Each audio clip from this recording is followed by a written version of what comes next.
حضرت عبداللہ بن رواحہ کہتے ہیں نبی پاک کوئی معجزہ بنا نہ دکھاتے، نہ حضور ڈوبے ہوئے سورج کو موڑتے، نہ چاند کے 2 ٹکڑے کرتے، نہ پتھر کلمہ پڑھتے، نہ درخت سجدہ کرتے، کوئی معجزہ بنا نہ دکھاتے، بس حضور نہ بیٹھے رہتے تو حضور کا لوگوں نے چہرہ ہی دیکھتے جانا تھا اور کلمہ پڑھتے جانا تھا۔ حضور کا چہرہ حضور کی نبوت کی دلیل کے لیے کافی تھا۔ حضرت انس بن مالک کہتے ہیں نبی کریم علیہ السلام کبھی کبھی نہ ہمارے گھر میں آرام کرتے تھے، کہتے ہمارے گھر میں حضور کبھی کبھی آرام کرتے تھے، میری والدہ جس دن پتا ہوتا حضور یہاں آرام فرما ہوں گے چمڑے کا بستر بچھاتی۔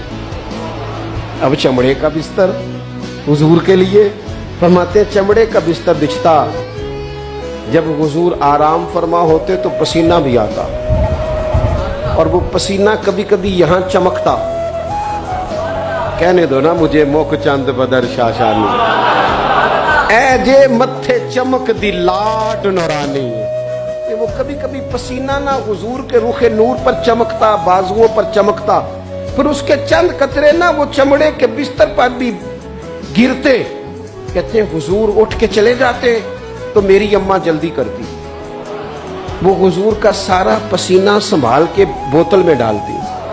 میں کہتا اماں اس کا کیا کرنا ہے، تو اماں کہتی ذرا سونگنا، دنیا میں ایسی خوشبو کہیں ہے جو خوشبو مدینے والے کے پسینے میں ہے؟